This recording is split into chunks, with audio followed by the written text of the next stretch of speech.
16. 큰 사랑의 품에서. 나의 말씀이 나에 대한 그대의 사랑을, 그 믿음을 깨뜨리지나 않을까 두려워하는 그대에게 말하노니, 2000년쯤 전에 나의 이데아가 표현되는 과정에서 내 신성의 실제를 보여줌으로써 나의 인간적인 속성들에게 그들의 지상적인 임무를 다시 한번 호소할 필요가 있게 된 단계에 이르렀을 때였다. 나의 신성한 속성들이 개성을 입은 한 인간으로 표현되어 나타날 필요가 있었다. 그들 인간의 마음과 지성이 내 신성의 실제를 알아보고 기억하고 내면의 나에게서 영감을 받아 그들 인간의 개성들을 통해서도 나의 이데아가 표현되고 나타날 수 있도록 하기 위함이었다. 나는 그러한 목적으로 내가 창조했던 그의 인간적인 개성을 상징적으로 경험하게 함으로써 개성을 입은 모든 인간들이 통과해야만 하는 것들을 그대 앞에 보여주었다. 그리하여 나의 인간적인 속성들이 다시 한번 나와 더불어 나의 이데아를 깨어있는 마음으로 충분히 표현할 만큼 초자아적인 존재가 될 수 있도록 하기 위하여 내면에 있는 내가 나에 대한 현존으로 그대들 모두를 나의 인간적인 속성들을 흔들어 깨우기 이전에 그대의 신적인 자아는 순결한 사랑으로 남루한 마구간의 구유에서 태어나는 것이 마땅하리라. 짐승들이 먹이를 먹는 장소, 이는 신에 대한 믿음으로 채워진 겸손하고도 회개하는 마음의 장소요. 인간이나 짐승의 성품이 도달해야만 하는 존재의 상태이다. 그대의 신적인 자아는 어둠의 장소로 달아나는 것이 그 다음의 순서이다. 거기에서 그대는 몸과 마음이 건강한 청년으로 자라나고 내면에서 나를 느낄 수 있을 만큼 강해진다. 그대가 나의 권능과 나의 사랑을 충분히 의식하게 될 때 나는 그대를 통하여 지혜와 진리의 말을 하기 시작하고 그것은 세상에 배운 자들을 심지어는 율법학자들마저도 당황하게 만든다. 뒤이어 탐구와 명상의 기나긴 기간이 오게 되고 그런 기간을 통해 마음이 성숙되고 영혼이 개발된다. 그대는 이제 내면에서 진정한 나를 의식할 만큼 충분히 무르익게 된다. 그리하여 그대는 요단강에서 세례를 받고 나에게로 완전히 마음을 열게 된다. 그대와 내가 하나라는 의식이 완전히 깨어있게 되고 아무런 분리도 없게 되며 내가 곧 그대의 참자아가 되는 경지에 이르게 된다. 그때부터는 그동안 숨어있기만 했던 참다운 내가 전면에 나서서 그대 삶의 온전한 주인공이 된다. 그때 나는 그대를 바깥으로 이끌어내어 세상 속으로 들어가게 한다. 내가 드러내어 보여진 다른 책에서는 광야라고 불렸던 그곳으로. 거기에서 나는 그대를 시험하여 더 강하게 단련시킨다. 나의 신적인 속성들을 초자아적으로 사용하도록 그대를 길들인다. 권력과 자기만이 옳다는 독선과 돈이라는 세 가지 큰 유혹을 그대 앞에 띄운다. 그리하여 그대는 덧없는 지식이, 덧없는 자아가 밖에서부터 오는 덧없는 것들이 내면에 있는 나를 잊게 할 수는 없다는 것을 증명해 보인다. 내 목소리만이 그대의 가슴 안에서든 그대 형제들의 가슴 안에서든 오직 내 목소리만이 그대가 지금 들을 수 있는 유일한 목소리임을 나타내 보인다. 이렇게 그대가 입증해 보이고 나면 그대는 기적을 행할 수 있게 되고 군중을 가르칠 수 있게 된다. 하지만 거기에는 믿지 않는 자들과 세상을 조롱하는 자들의 비난과 학대가 뒤따른다. 세상의 법을 상징하는 본디오 빌라도 앞에서의 재판, 사형 판결, 십자가를 지고 갈보리산에 오르는 여정, 십자가에 못 박히는 일, 극심한 고통과 탄식, 무덤 속에 갇힌 사흘, 그리고는 마침내는 부활에 이르게 된다. 그때에는 그대는 나와 더불어 완전히 하나가 되는 세계로 들어서는 것이다. 이 모든 것이 내적인 의미를 지니고 영혼에 고스란히 적용된다. 그대가 만약 나를 향해 가슴이 열려 있다면 그 모든 것을 이해할 준비가 되어 있는 셈이다. 그대가 걸어야 할 길이 나의 가르침을 탐구하고 따르는 모든 이들이 걸어야 할 길이 과거엔 그러했다. 그러나 이제 때가 왔다. 나는 그대와 다른 많은 이들을 위하여 새로운 섭리를 예비해 왔으니 그대는 이제 초자아적인 길을 걸음으로써 직접 그리고 즉각 나에 대한 의식으로 들어설 수 있다. 인간적인 개성이 아우성치며 요구하는 것들을 치워버릴 수 있을 만큼 충분히 강하기만 하다면 그대의 진정한 나는 그런 개성들에게 힘을 부여함과 동시에 바깥 세상의 유혹과 영향에서 벗어나 초월할 수 있는 힘, 또한 주신 근원적인 존재와 하나임을 알기만 한다면 그들이야말로 내 신성한 이데아의 영광과 경이로움을 세상에 펴기 위해 내가 선택한 자들이다. 참자 의식인 그리스도는 그대의 가슴에서, 모든 인간의 가슴에서 태어나야만 한다. 그래서 자라고 성숙하여 예수가 자신의 삶 속에서 상징적으로 보여주었던 모든 경험을 이런 식으로든 통과해야만 한다. 그대가 이러한 경지에까지 이를 수 있기 위해서는, 그래서 나의 신성한 이데아를 깨어있는 마음으로 표현할 수 있기 위해서는 내가 그의 삶 속에서 보여주었던 그리스도의 사랑과 자비의 본보기는 그대가 저 사랑의 과즙을 맛볼 수 있기 위해 자신의 삶 속에 어떻게든지 구현해야 하는 것들을 보여준다. 그 사랑은 단지 사랑만이 아니라 실제로는 사랑과 지혜와 권능의 삼위일체이다. 초자아적 생명의 표현이다. 그대는 지금껏 초자아적 생명의 의미를 알지 못했다. 그래서 초자아적 사랑의 의미 또한 알지 못했다. 그대에게 다가오는 사랑의 의미를 가만히 느껴보라. 그 느낌을 주의 깊게 분석해 본다면 거기에는 언제나 인간의 감정이나 표현이 묻어 있음을 알 수 있을 것이다. 그대는 인간이나 그대 개인의 흥미나 관심에 집착함이 없이 사랑의 감정을 품을 수 있는가? 이제 그대가 가슴으로 나를 느끼기 시작함에 따라 나를 품을 수 있을 만큼 가슴을 활짝 열어놓음에 따라 나는 경이롭고도 낯선 느낌으로 그대를 채울 것이고, 그것은 그대 존재의 구석구석을 창조적인 충동으로 이끌어 진정한 생명의 묘약을 맛보게 하리라.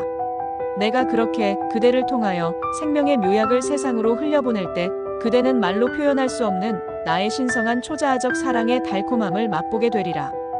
또한 마음이 밝아져서 아무런 한계 없는 무한한 힘을 의식하게 될 것이다. 그럼으로써 그대에게는 애고가 흔적없이 사라지고, 그리하여 나의 신성한 이데아를 초자아적으로 표현하기 위한 완전한 통로가 되는 것이다. 그대는 그때 깨우치게 되리라. 그대는 나의 일부이며 모든 다른 존재의 일부라는 것을. 그대가 가진 모든 것, 그대의 전 존재가 그대의 것이 아니라 언제든지 어떻게든지 내가 지시하는 대로 쓰여지기 위한 나의 것임을 깨우치게 되리라. 그대의 삶은 더 이상 그대 자신의 에고에 초점을 맞추지 않게 되리라. 그대의 에고는 길을 잃고 그대의 다른 자아들에 통합되리라. 그리하여 그대에게 생명과 깨달음과 힘과 본질을 기꺼이 선물하리라. 그 모든 것은 오직 그러한 쓰임새만을 위하여 내가 그대에게 가리켜 보여왔던 나의 초자아적 생명, 나의 초자아적 사랑의 모습인 것이다. 나는 예수의 개성을 통하여 사랑이 초자아적인 것임을 많은 부분 보여주었다. 그의 삶과 그의 개성을 닮으려고 애쓰도록 그대를 이끌어왔고 영감을 불어넣어왔다. 그렇게 찾고 구하는 가운데 그대 안에 있는 그리스도 의식이 깨어날 수 있도록. 그리스도는 단지 나를 향해 열린 문일 뿐이고 통로일 뿐이라는 깨우침을 통하여 나는 그대를 그 문 앞에까지 데려왔다. 그 문 안으로 들어서서 깨어있는 마음으로 나의 초자아적 생명의 일부가 되도록 하기 위하여 나는 여기에서 그대에게 분명히 말한다. 나의 초자아적 사랑이란 개인적인 삶이나 개인적인 사랑과는 아무런 관련이 없다는 것을. 그런 것들은 그대 인간성의 가슴에 나의 진정한 사랑을 퍼부어주기 위해 내가 사용하는 매체에 지나지 않는다. 언제나 만물을 포용하고 만물에 생명을 주고 만물을 고양시키는 힘을 표현하는 그 진정한 사랑의 세계로 들어갈 수 있도록 내가 사용하는 것들을 뿐이다. 나의 사랑은 개인이나 개성을 고려하지 않는다. 그것은 단지 삶이라는 체스판의 졸에 지나지 않아서 나의 신성한 이데아를 인간 안에 완전하게 표현한다는 나의 목적을 성취하기 위해 내가 움직이는 대로 따라 움직여야만 하는 것들이다. 나는 나의 이데아를 인간성 안에서만 표현할 수 있다. 그대가 자신의 생각을 인간적인 개성 안에서만, 개성을 통해서만 표현할 수 있는 것과 마찬가지로 나는 인간 안에 살고 움직이고 나의 존재를 가진다. 인간이란 나의 불멸의 자아의 죽어질 개성이요 몸이다. 그대의 개성과 몸이 그대 자신의 존재를 표현하기 위해 그대가 사용하는 것들인 것과 마찬가지로 몸을 가진 인간 하나하나의 개성이란 인간이라는 내 몸의 세포들일 뿐이다. 그대 안에 진정한 내가, 그대의 진정한 자아를, 그대 안에 있는 나의 이데아를 완전하게 표현할 수 있도록 그대의 몸을 지금 짓고 있는 것과 마찬가지로 나는 인간으로 하여금 나 자신의 내 이데아를 완전하게 표현할 수 있도록 인간을 점차적으로 지어가고 있는 것이다. 인간이라는 내 몸의 세포를 하나하나는 그대 인간의 세포들도 역시 마찬가지이지만 내 생명을 나누어 가짐으로써 그들이 형성하는 기관의 초자아적이고 조화로운 부분이 되어 건강하고 행복한 삶을 꾸려가게 된다.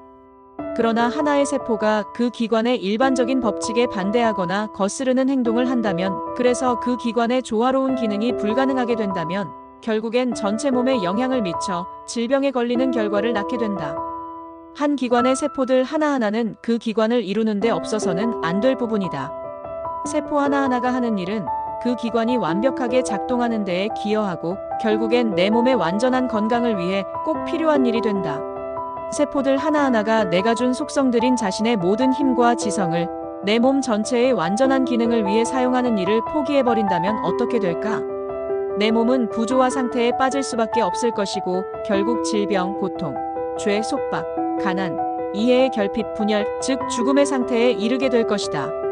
마찬가지로 각 기관이 내가 부여한 모든 지성과 힘을 내 몸의 생명을 건강하게 유지하고 표현하기 위해 사용하는 일을 포기한다면 어떻게 될까?